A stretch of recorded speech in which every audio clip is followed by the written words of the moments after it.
বিসমিল্লাহির রহমানির রহিম। হ্যাঁ তানভীর, তানভীর রাইট। তানভীর কেমন আছো? ভালো।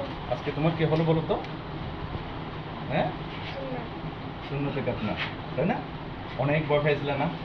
বন্ধু না ক্লাসমেটেরা তোমাকে ভয় লাগাইতো না?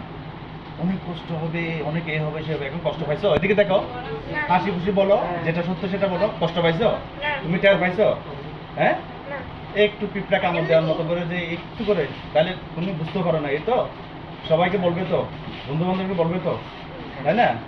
হ্যাঁ, অনেক সুন্দর না? তুমি যেভাবে তোমাকে ভয় লাগাইছে সেরকম কিচ্ছু হয়নি তোমার আব্বুর সাথে। এই এদিকে আসুন তুমি।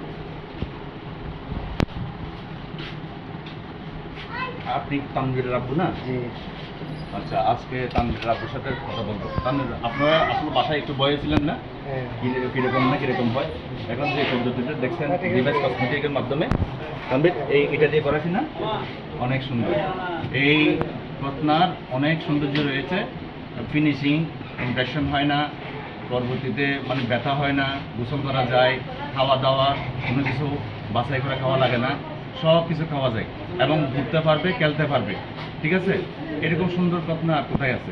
হ্যাঁ, তো আপনারা যদি আপনাদের বাচ্চাকে নিরাপদে ব্যথামুক্ত, রক্তপাত মুক্ত রত্না করাতে চান, তাহলে বর্ধমানা কপিল ভাইয়ের চেম্বারেও যোগাযোগ করতে পারবেন এবং আমার নাম্বারও স্ক্রিনের মধ্যে আছে, এইখানে যোগাযোগ করবেন। আল্লাহ হাফেজ।